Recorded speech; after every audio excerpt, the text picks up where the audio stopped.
La Minute Écho, pour explorer l'invisible.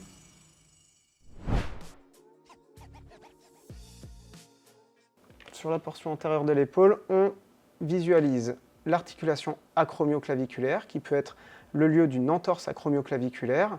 On regarde le ligament acromioclaviculaire supérieur et la capsule. On pourra rechercher également des remaniements dégénératifs. On n'hésite pas à diminuer la profondeur, à modifier éventuellement la focale si besoin.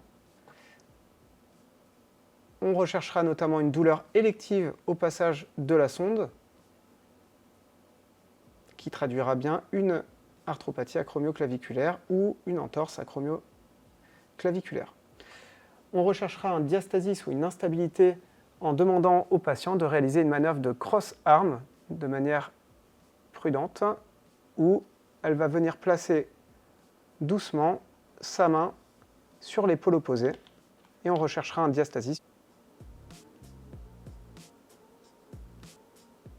On pourra enfin rechercher le caractère congestif d'une éventuelle arthropathie acromioclaviculaire en plaçant le patient en fin d'examen en décubitus dorsal.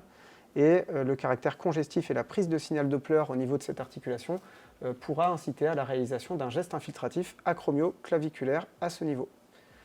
Pour ce qui est de l'infiltration acromioclaviculaire, celle-ci pourra être réalisée en out of plane, de manière transversale à la sonde, où dans ce cas-là, on verra apparaître dans l'interligne articulaire l'aiguille sous forme d'un point hyperéchogène, ou en in-plane. Dans ce cas-là, nous allons faire une rotation à 90 degrés de notre sonde d'échographie pour aller visualiser l'aspect d'olive noire de l'interligne articulaire, et on viendra, par voie antérieure, placer notre aiguille dans le même plan que notre sonde d'échographie.